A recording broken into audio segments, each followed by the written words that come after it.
Oh man, I'm really torn. And I don't know if I should even do this because I love DDP and I don't want to give his game away. But yeah, there's just too many casual and jealous fighter takes out there. So it's time. I just got to spill the tea on the mysterious style of DDP. Let's go. So I'm going to break down the mystery of DDP from A to Z right here, right now. So why is DDP beating people all the time? Is he a really good fighter? So long we thought he just was bad. He's not. He's really good. He's like really, really good. Or is he just getting lucky? Is it just accident? Is it just by some random Homer Simpson anvil falling from the sky and the opponent trips on himself as DDP accidentally punches him and knocks him out? Well, I'm going to tell you right now, DDP is extremely good. And I'm going to break down some of the mysterious stuff about his style and why he keeps on beating all the people that he is beating. And also why people think that he comes off as goofy or has zero technique, etc. And the first thing I'm going to start with is going to be physical attributes. So, what are some of his physical attributes that helps him be basically a beast in there? Well, I'm going to just break it down to you. It's not really size or weight. You know, many people think his size is just gigantic. It's really not. If you look at any comparisons when he's in the ring, he looks pretty similar to his opponents in size. He's above average, I would say, but it's not that. And it's not his cardio. A lot of people talk about, oh, he's got such a great cardio and this and that. And it's not really that either, okay? Now, a lot of these so called experts and what have you, they're just kind of missing the boat here. And I'll tell you the three things that are just like physical, kind of not really athleticism, but just kind of physical attributes of why DDP is such a dangerous fighter.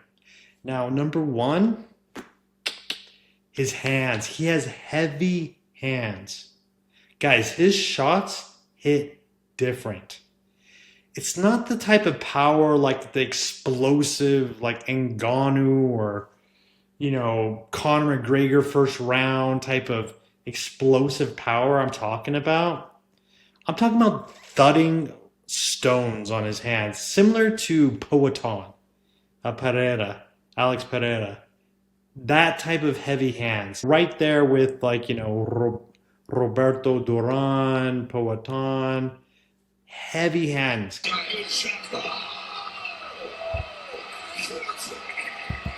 All right, now number two, guys, is in addition to his heavy, powerful punches that just hit different, he has a powerful squeeze, okay?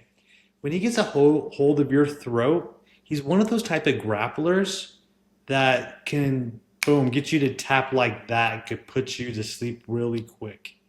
He's got that powerful squeeze, like that Marcelo Garcia type of squeeze when he gets a hold of your neck. Now, a lot of people don't realize this because they haven't seen it so much, but he's actually submitted more people he's knocked out in MMA, and he's knocked out a lot. He's got an incredibly high finish rate, but he's actually submitted more than he's knocked out. And number three, well, it might be the most unique and most dangerous attribute that Du Plessis has, Du Plessis, is that both one and two, his heavy, powerful hands, powerful punches, and two, his squeeze, he maintains when he's exhausted.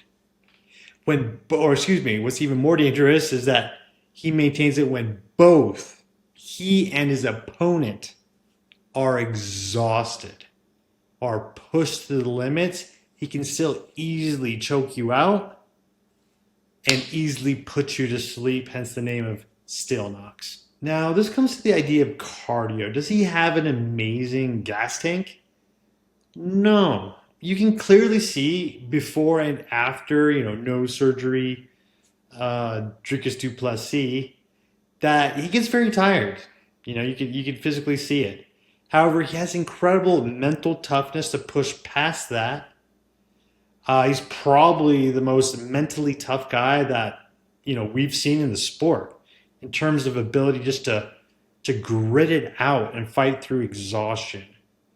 But that's not even mental toughness here. It's almost a physical capability that he has that's different. Okay, where he maintains both his powerful punch and his powerful squeeze when the fight is deep in deep waters. Okay, when both are exhausted. Imagine being underwater, drowning in the midst of battle, exhausted. In the back of your mind, thoughts keep popping out of quitting. Your punches have turned soft and weak. Your ability to squeeze and hold your opponent in grappling exchanges, you don't even want to think about that. That's how exhausted you are. Now, at that same time, there's a brute of a man who is fastly stalking you, who isn't showing an ounce of quit in him because of his mental toughness. And you're tasting his powerful shots. This isn't like, Conor McGregor in the fourth round, right? It's like Conor McGregor in the first round, but in the fourth round, after he's been pushing the pace nonstop. You feel these heavy hands, and they're brutal. And also, he's got a brutal squeeze too. Even though he's exhausted, this man can both punch your lights out, make you unconscious with your hands, or choke you to death. I'll give you an example of what it looks like right here.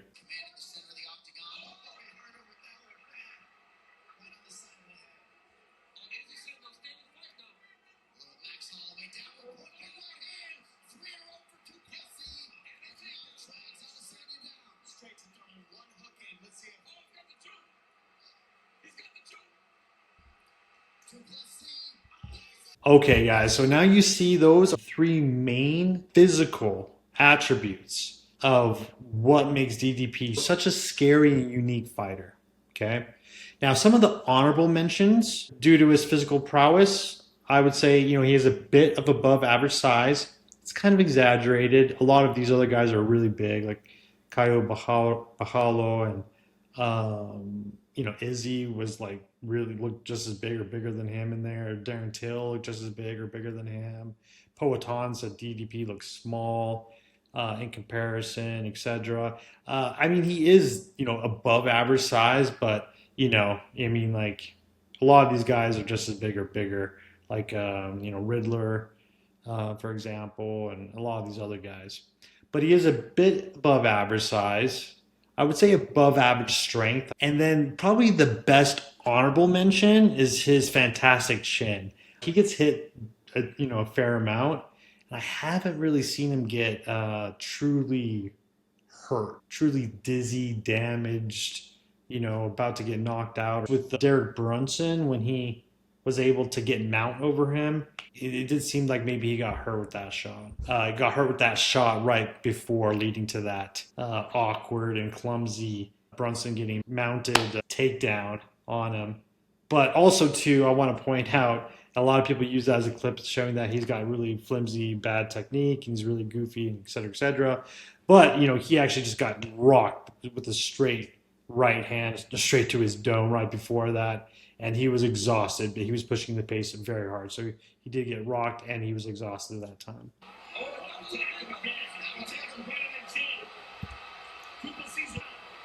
But regardless, the man does have, for sure, a fantastic chin. Seems like he has a huge neck, big traps. Now, those are physical attributes of what makes him or gives him an edge against other professional fighters, right? Now I'm going to get more into technique. Now, some people have some really stupid things online that I've seen. I've seen some things saying that you can't counter, showing images of him doing beautiful movements, saying that they're ugly. Some guy named Weasel that thinks he's some great content creator, I guess, saying that the only good technique that he has is doing a question mark kick. Yeah, if your career as a content creator in regards to MMA, what kind of casual takes are these, my friends? Because, I mean, the reality is, guys, DDP, he's not some rugby player who just happened to fall into clumsily, imbalancedly fall into doing MMA. No, no, no. The man, he's been basically an MMA fighter since he was a little tiny kid. He did judo when he was 5 years old, I think is what he started with. Then he got into wrestling right afterwards. His brother is a world champion in judo. He was the first ever South African kickboxing champ of the world in K1 amateurs. He had an impressive record of 33 wins with 30, yes, 30 knockouts. 30 knockouts against other beasts. He knocked out 30 men. This guy's not just some joker. So he's a world champion. Probably he was a world champion in kickboxing before Hamza probably even punched a heavy bag, or a lot of these other wrestlers turned MMA fighters even hit a heavy bag. People. So, in regards to his technique, first I'm going to break down the fundamentals that he does really well before going into more specific things that he does differently than others. Now, the first one is going to be just talking about his defense. Now, and this also kind of has to do with his physical attributes. Now, he has very huge arms and big forearms that he uses really well for a high guard. It's called high guard defense. Okay, now a lot of people might think this looks kind of savage gorilla-esque, just using your big forearms and just like Neanderthal style, just coming down like this to block everything. Doesn't seem very slick or stylistic, or that there's much skill involved. But in reality, it's a very very good type of defense that's done well. Is very high technique. And he does do it very, very well, extremely well. Probably the best out of anybody in MMA so far, in my opinion. I think it's very similar actually to how Sean Strickland took, the Philly shell defense, boxing defense used by, boxers like Floyd Mayweather very famously, into MMA. He actually took a very high level, high guard from, the likes of boxers like Joshua Clottey and Winky Wright, who were freaking menaces. They were a problem defensively and very good. Like Winky Wright destroyed Shane Mosley famously twice after Shane Mosley had beaten Oscar De La Hoya, for example. And then Joshua Clottey, he did really well. He ended up fighting Manny Pacquiao.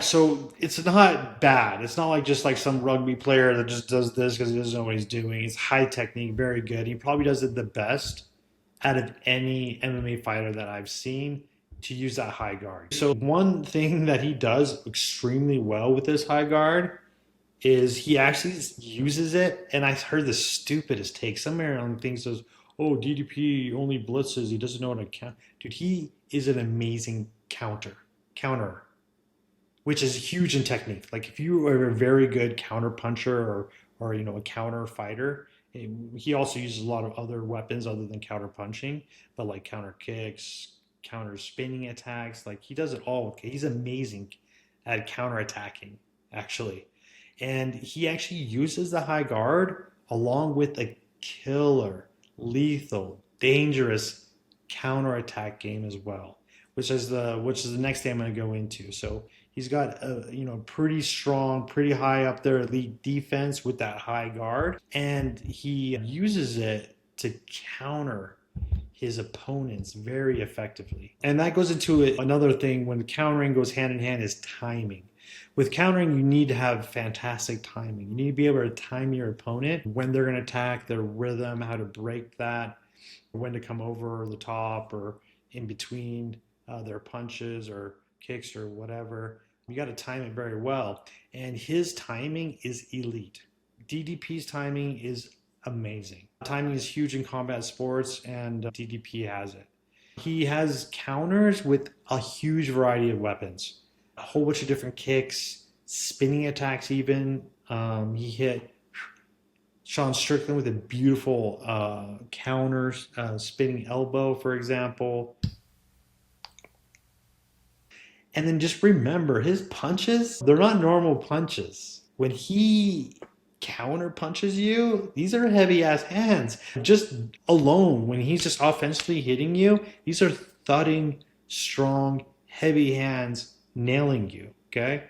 Now, if you couple that with a well timed counter punch from a heavy hand that's already powerful, it's going to do some serious damage. It's going to change the trajectory of the fight every time you get hit by one of those. And I'm going to just show you some here where it's just like beautiful timing. So here you can see that he timed the spinning elbow here perfectly, hit him with that left hook, knocked him clean out.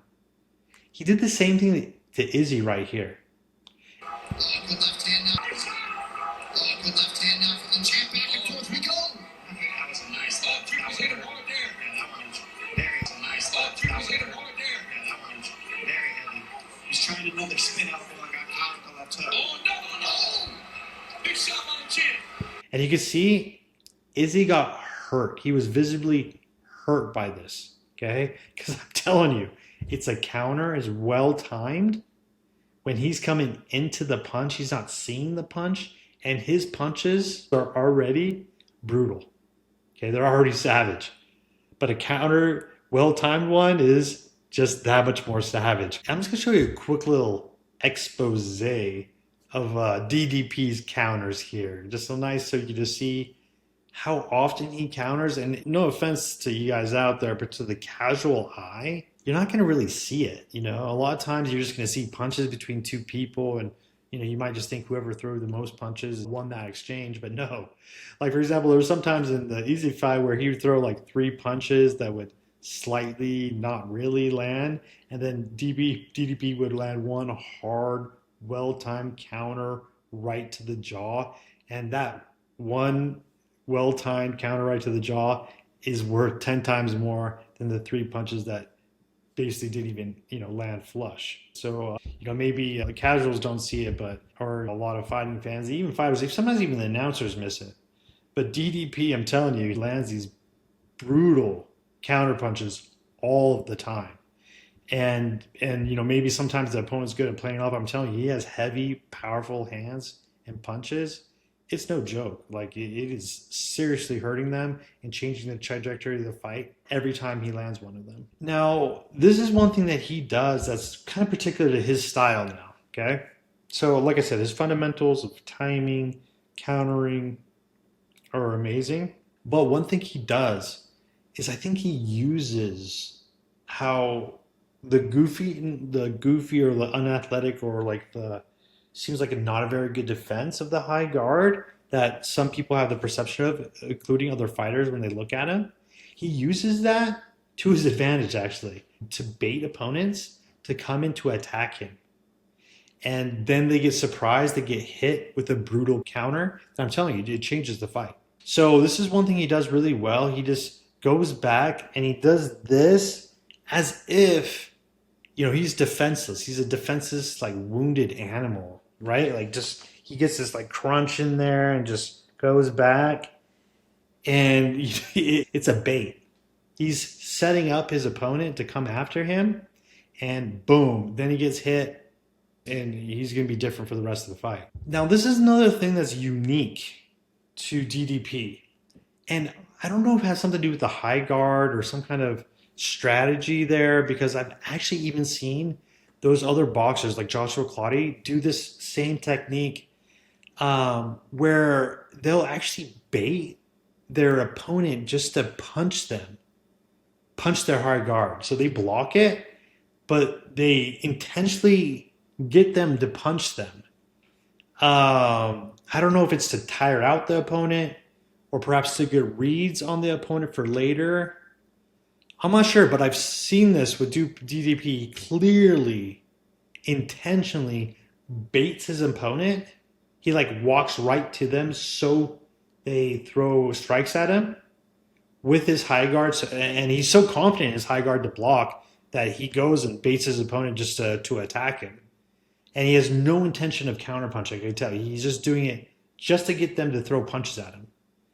And I'm not sure why he does that, to be honest, 100%. I have a theory that it could be to tire his opponents, could be to get a read on them, or perhaps just, sometimes they use it to change their angle or something. I don't know, but he has huge confidence in his high guard to be able to protect from punches. And he will intentionally bait his opponent to attack him, and he doesn't have any intention to counter that. It's kind of strange. I'll show a clip of it here. Du Plessis gets his right through. Now, he has another thing that's clearly wonky. It's clearly silly looking and goofy looking. This is very unique to DDP. He will just literally just put his head down and just throw punches like this, okay? He'll do that. He'll just... But when he does do that, he's doing it to stop his opponent's rhythm and their momentum towards him. Izzy actually says that. I think he points his head this way. This way is high defense. So if they do end up punching at him, they're just going to hit the top of his head, which is not going to cause that much damage. But I think the way he does it, he puts his shoulders up, puts his head this, and he goes up high with his punches. And he doesn't throw these punches hard. It seems like these ones he just kind of like does really quick and doesn't waste his energy with them. But they're just to scare the opponent. So you might be thinking, oh, he's goofy, he doesn't know what he's doing, look at this horrible technique. It's actually good technique if you think about it, because it's very defensively minded. He's not wasting energy when he throws his punches, and it stops the rhythm and momentum of his opponent. And he uses it too to change his ring leadership, like, his space in the octagon, to get an angle as well. All right, guys. So like I said, technique-wise, fundamentals, he's got strong high guard defense, extremely good counters that have to do with great timing. Now, he's actually primarily an offensive fighter, and I think that was really on display against one of the most defensively minded fighters, is Sean Strickland, probably the best defensive striker in the game currently. But he was able to beat Sean Strickland, especially in the rematch, with a huge versatile attack. Offensive weapons, a huge versatile offensive toolbox that he has. And that's what makes him stick out as a fighter, is his versatility. So I'm going to go through and name some specific weapons that he has, that he's shown that he's extremely good with striking. And it's extremely important to know that not only does he have a wide range of dangerous weapons, offensive weapons in his toolbox, these individual attacks, but he can do them from both stances, basically seamlessly. And almost all of them, he uses both as an offensive attack as well as a counter punch. As well as a counter attack. So that basically just quadruples or exponentially grows his offensive weapons. Because not only does he have many different individual weapons, attacks to use, he quadruples them. He exponentially grows them because he does them both, going forward, going back, just the initial attack, as well as a counter attack, and from both stances. So technique-wise, I don't know how people are not mentioning this. This is amazing technique. I've heard people say, oh my God, look, he just switches his stance right in front of his opponent. Like, that's such bad technique. What are you talking about? He seamlessly switches between stances. That's great technique. That's an amazing technique. He's both defensively and offensively sound in both stances, and he can use a large variety of weapons from both stances. That's huge. And I'll just talk about some of the main ones he has. Now, his jab. He has a fantastic jab. And that's another thing. Most MMA fighters don't have a great jab. A fundamental jab is huge. It's extremely important in MMA, and he has a great jab. I don't know why people aren't saying this is great technique. Oh, he has no technique. He's just like a rugby player or something in there, a drunk rugby player throwing random swings at a bar. No, guys, his jab is beautiful, and I'll show you it right here. Oh, beautiful jab. All right, he does it from both stances, and he does it as a counter as well as an offensive attack. Now, one thing too, I think people might be mistaken on that is bad technique is that he lunges sometimes with his jab. Okay. Now, actually, that's fantastic technique. This is like the original jab. Because a lot of people don't know this, but originally, back when people used to fight with small gloves, like in Jack Dempsey's time, who's one of the best heavyweight boxers in the history of the sport, he writes in his book, which is basically like the manuscript for like the boxing Bible, you could call it. It's basically in all of Bruce, like half of Bruce Lee's Jeet Kune Do is based upon Jack Dempsey's book. And in that, he talks about basically the jab that Du Plessis throws, which is where you put a lot of weight on your front foot and then you lunge forward and you throw the jab like a spear, where you can knock opponents out with it. Jack Dempsey specifically talks about how the later generations of boxers started just using it as like a finder and like a little was like a little snappy like whip almost of a jab. And he's like, no, they've lost the real art of the jab, where you shoot it almost like a spear and you lunge with it, and you can use it to knock fighters out like what he did to Whitaker. Now, also too, with that Whitaker one, it's extremely well timed, which is a talent, which is an ability, which is technique, well timed as well. And it was a southpaw one as well from his other stance. So yeah, so he has a fantastic jab, especially for MMA, because most MMA guys do not have a good jab, and he has a fantastic jab, and he's got the old school original technique jab. Before, like, the Muhammad Ali's and stuff like that just kind of like peppered people with it. It used to be a tool to knock people out, and DDP has that. Another beautiful, beautiful technique that he has is this fast head kick.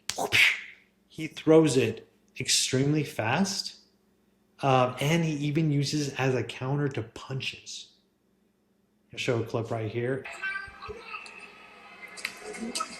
And that is really rare. He throws it so fast, and he hits a lot of people with that high kick. He has an absolutely brutal calf kick. It's very strong, very powerful. In fact, that one guy, Giles, that he fought, a lot of people make fun that he just kind of was getting his butt kicked and then all of a sudden, got the knockout. No, he was systematically destroying Giles' lead leg in that fight. It was, definitely a game plan of his camp to keep attacking that lead leg, because he has a wide stance and very boxing oriented. Giles does. And he was destroying his leg. He doesn't just like kick the calf like with a quick little you keep your foot actually just normally like this. You don't curve into it. You just tap, like Alex Pereira Poatan does it like amazingly, and he actually hurts people with it. But just saying, like DDP, he does a full-on boom, a really powerful calf kick where he really boom twists his hips into it. So he has a very brutal calf kick, and I think with that Giles fight, a lot of people didn't notice, but he was about to get Giles out of that fight just with the calf kick. I'll show a clip right here, insert clip here. You see it brought to you by Guaranteed Rate. Guaranteed Rate can save you money on your monthly mortgage payment. Visit rate.com to get started. You can see with a nice strong low kick there. He's hurt there. He's hurt. He's hurt. And you can see here that he was hurt. He was hurt, noticeably hurt. And that could have been actually part of the reason to set up him getting knocked out. He couldn't really get out of the way of DDP when it came to that brutal, heavy-handed right hand punch that just went right through his jaw. He also has great body kicks. He uses that body kick to set up his question mark kick. He does that amazingly. He's got great spinning attacks too. Like, I'll admit, like he looks like he's got the build of a gorilla, right? So, they say a gorilla on ice skates. So he does have a build like a gorilla, but it's just interesting to see that he is a gorilla ice skating, which is extremely athletic. He's got this big, huge, muscly build that's pretty thick, but he's, doing these spinning, kicks, spinning elbows, spinning back fists. And then, of course, he has a very good rear cross and hooks, just like very fundamentally sound and very powerful ones. They can use from both stances, and again, as offensive as well as counters. And like those are probably his best weapons right there, to be honest, because he has those heavy hands.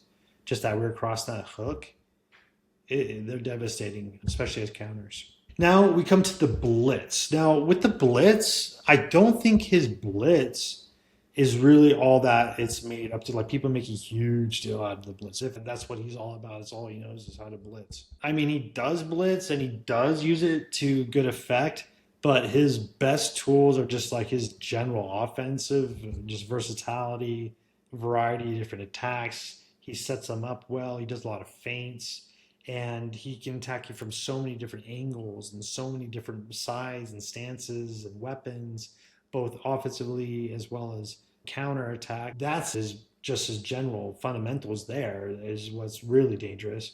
But he does add just another layer to it, a cool blitz, right? That's not really in Muay Thai, not in kickboxing. It's more of a karate thing. And the reason why he's able to get away with his blitzes is because he's such good timing.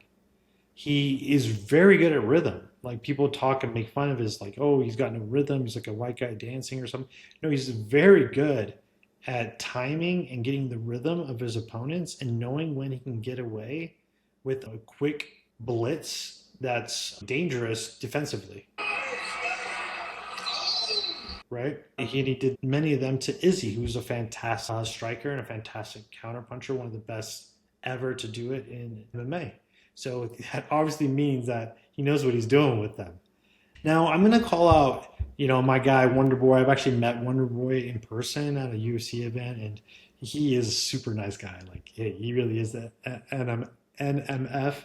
But I will say he got kind of wrong here, because I saw a clip of him making fun of DDP, that he always has his chin out when he does a blitz, right? But most karate guys have their chin out. And most karate guys have their chin out when they do blitzes, including, well, I don't want to call you out, Wonder Boy, but let's take a look here. All right, Wonder Boy, so just take a look right here. Your chin up, his arm right. Boom, boom, if you wanted to.